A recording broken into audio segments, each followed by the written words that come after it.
Yeah, it's like I got the tattoo first. I had a friend design it because I just feel that no matter what happens with this band, where it went, what we sold, or if it broke up, changed, whatever, or any other members, that at that time it was the most important thing. And it's like, I like tattoos, and I wanted something that would always remind me of what was once there, you know, a symbol of it.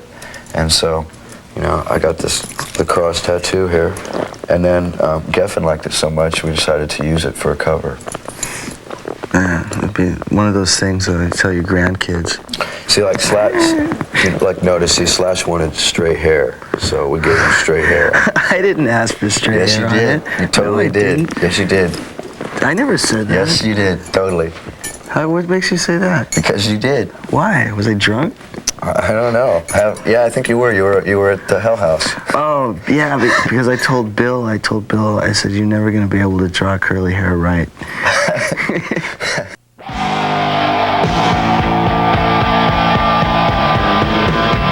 Dynamics is it's physical, you know. I mean, it's definitely an emotional and physical thing. That's where it comes from. It's like, you know, you get to one part and then you want to, you know. I can't put it into words really what it is. It's just a feeling. Slash is one of the most emotional guitar players that I've ever met or ever seen. And coming from Indiana, I used to play with this guitar player named Paul, and I learned about blues and emotionalism and stuff through him, and he was a big Page fanatic. And then I came to LA and I saw all these people trying to be Eddie Van Halen. And it took 5 years to find somebody who played more from the heart rather than just trying to be the fastest and trying to do this and that to be a big rock star.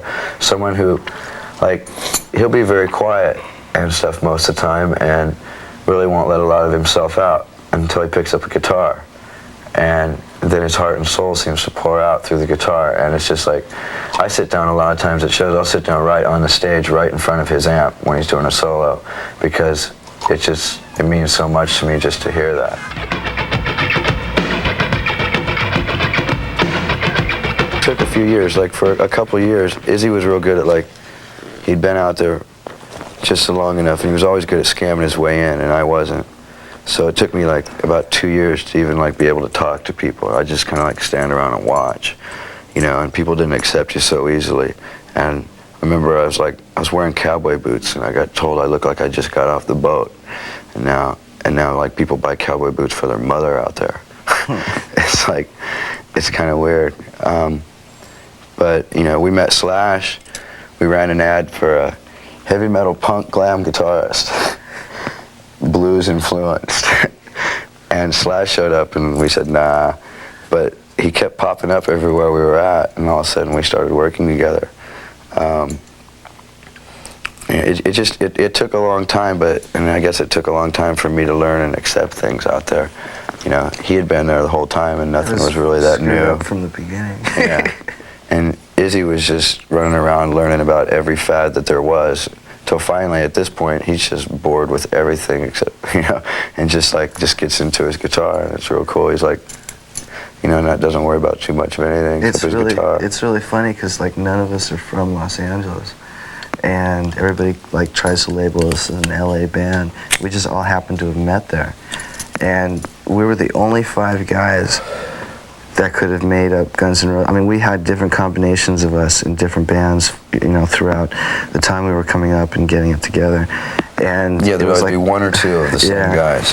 We couldn't, there was nobody else in LA we could have played with, so it was inevitable that the 5 of us would get together because that was it. I mean, there was no other combinations that were going to work, you know. I heard a Paul McCartney interview, and he was talking about how he writes songs, and he said that there is no formula. He says he's written songs probably every single way, you know, imaginable. And, you know, he was wondering if there was a few more ways. Sometimes it starts out with 1 word, sometimes 1 note, sometimes a verse, a riff, a chorus, a drum beat. It always varies every time. Sometimes a whole song hits you at once. Then you're very fortunate, I think.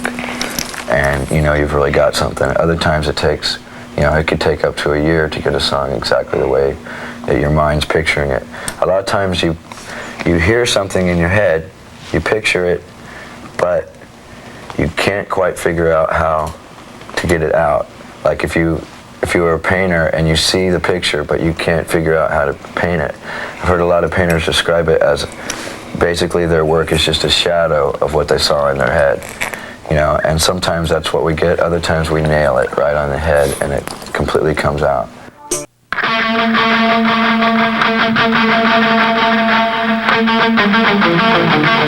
When we start a song, it's like I'll try it in different ways and finding which way fits it best. And if I think that some sound, some way of singing is going to work better, I'll just work on that way. It might be something new that I've never done before.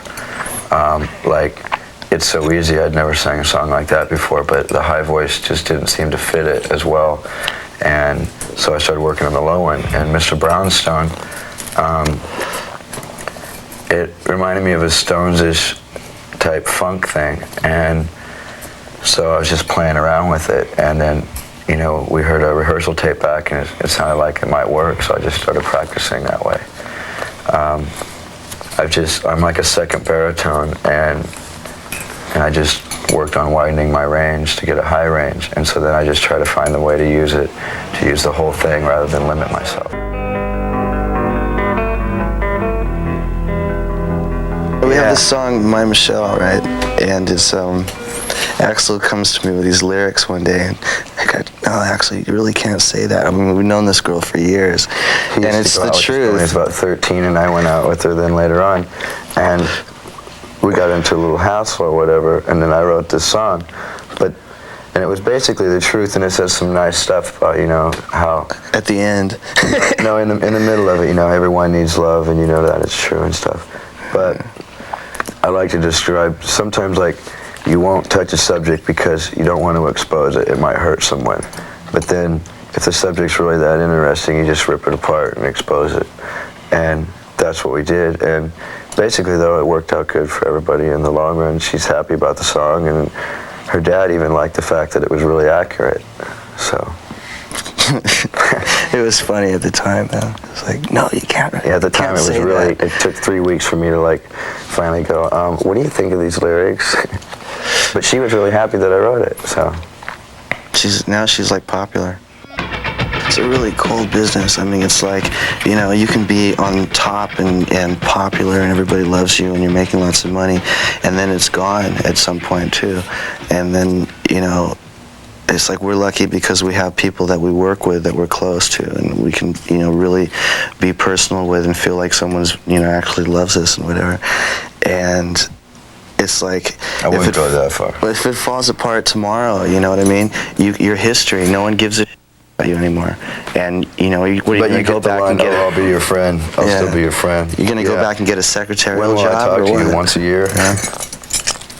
Go back home to your parents? What? I mean, it's like... It's hard in that way, but it's worth it. This is great, yeah.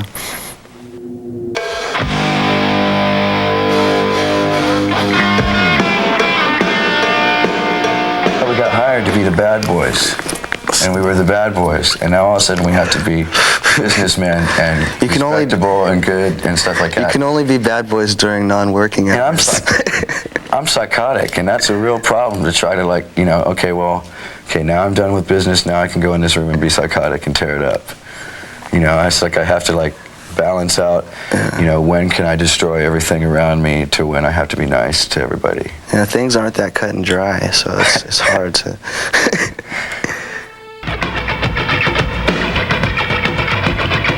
People don't really understand Brownstone. We have countless friends that were very, very close friends. The girl that the song Rocket Queen is written about, her life is history. I mean, she's alive, there's not much left to it. We have countless other friends that have spent, you know, upwards to like 50 grand on rehabilitation. They can't get away from drugs. It's a very sad thing, you know. we can't even hang out with these people because, you know, you go to say hi, and next thing you know, the conversation turns to drugs, and you go, well, I got to go take care of business because you don't want to be involved with it. And it's kind of sad because, you know, we grew up with some of these people, or at least me in LA I was out there for 7 years, the last 7 years, you know, and I've, you know, lost at least 5 or 6 people that I hung out with every day. So Brownstone is just about having a battle with it, and, you know, and wishing you never touched the stuff and trying to get away from it.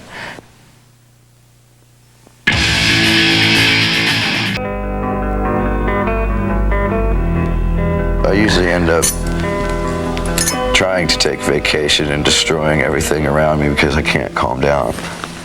I don't know. I'm a wreck when we're off the road. I don't know what to do with myself. Like you hear about like Joe Walsh destroying hotel rooms or whatever. I just destroy my apartment and then rebuild it. Yeah. It's not necessarily fun, but it happens. But you find yourself in a situation where, like, you know, we were all pretty much troublesome kids. And now, a lot of the things that you used to do as a kid for fun that you might have got away with, you're not going to get away with now. And also, they might be stupid things. So, I don't know, it just escalates into a point where, you know, it's like throwing a TV out of a window is boring. Let's see if we can drive a car off the roof, you know. Put a brick on the pedal. I had a very, very strict upbringing. I wasn't allowed to listen to music, except for old Elvis Presley and Jimmy Swaggart gospel records. The coolest thing. I mean, this Jimmy Swaggart thing that's gone on in the last few things is like no big surprise because I was raised on Jimmy Swaggart religious tapes from when I was 5. We had a reel-to-reel deck and we bought them all.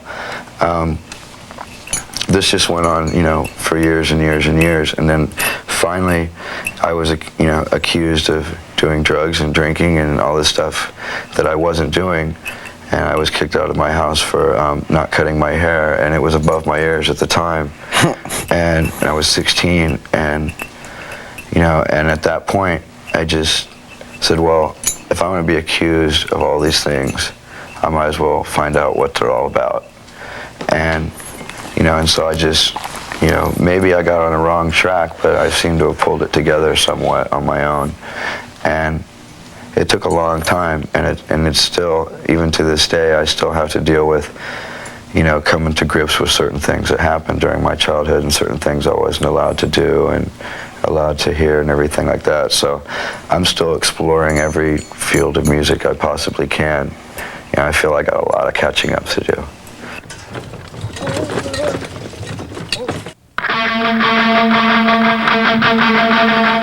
A lot of energy, you know. I mean, we're just like 5 kids, and basically, you know, all the work and stuff that goes into what we do is generated by these 5 guys, and now there's a whole, you know, countless people that are involved in what we're doing, and we like are sort of the bottom line on a lot of people's careers at this point. You know what I mean? It's like some people, we're the only band that they work with, you know. It's a sort of strange responsibility. But then if you're too much of a pain, you know, they can find someplace else to go. They can still get another job. You know, they can put, I worked with Guns N' Roses on their, what do you call it? You know, those sheets that you fill out. The blacklist, the red list, whatever. Oh, you survived that? Guys, you'll never work in this industry again.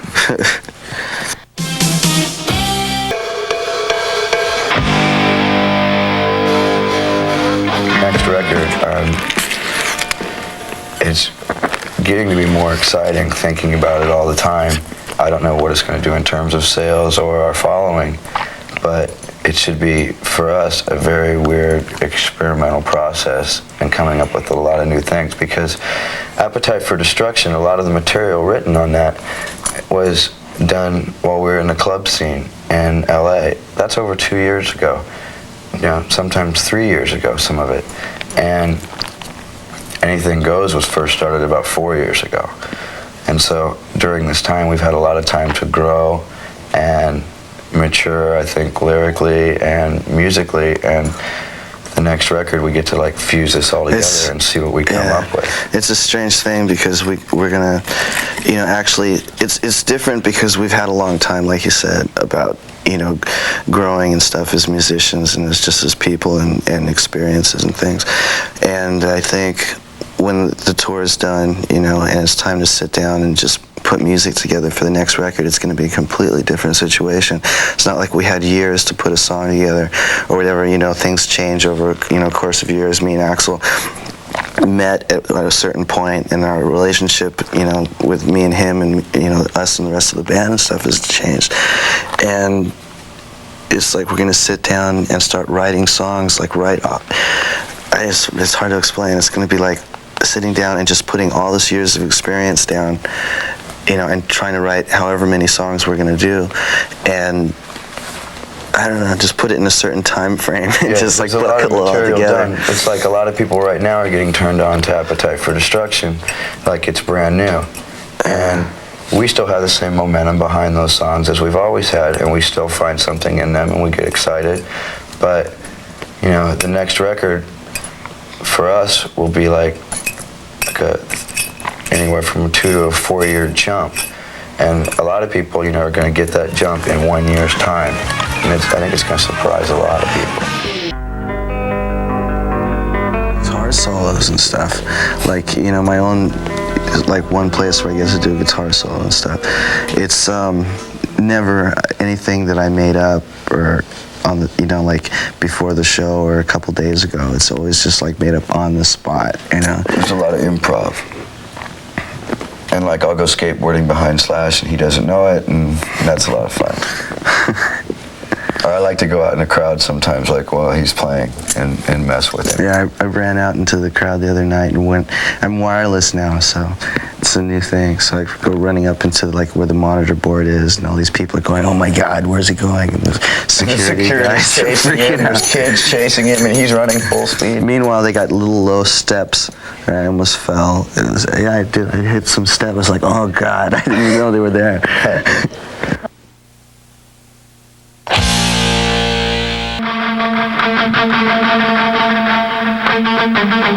Live playing is 50% of what we are about as far as a band, maybe even more than that. I mean, you record, I'm one of those people that enjoys recording, you know, even though we've only done it seriously once. I mean, I like to put everything into it. And then to go out and play it live is, you know, the other half of the other side of the coin, you know. It's great. I mean, it's the best. Playing in front of a crowd that's, you know, really enthusiastic is one of the best feelings you can ever have, you know. It's the most fun. It's great. We like playing our songs. Also, it's like, you know, I give the light people and everybody a hard time because I don't like to follow the set list, because I like to go off the feel of the band and the feel of the crowd, and like what I think the band's going to be able to play the best and go for the best vibe with the crowd, you know. So it makes every show just a little bit different, and we never know how we're going to end the show. I mean, we never know if we're going to do an encore or we're going to play for a long period of time, or if, as the case happens a lot of times, if I'm going to get like pissed off and leave. Because something always happens at the end of a show for me for some reason. I don't know why. It's like the last song, something happens. You can see on the live MTV thing, it's like, you know, everything was pro except this monitor man that didn't have a clue of what was going on. And the crowd's hearing the show, everything's great. We're hearing spaceships land on stage, backwards echoes. I know, it's like, what's that? Screaming feedback. You know, the drummer doesn't know Steven doesn't know what's going on. You know, finally I tried to nail the monitor man with my microphone, and my tour manager moved and I nailed him. So, but you can, you know, that was messy. Yeah. But it leaves for some excitement. People never know what's going to happen, you know, and they never know if I don't come back, it's like Axl OD'd or what happened.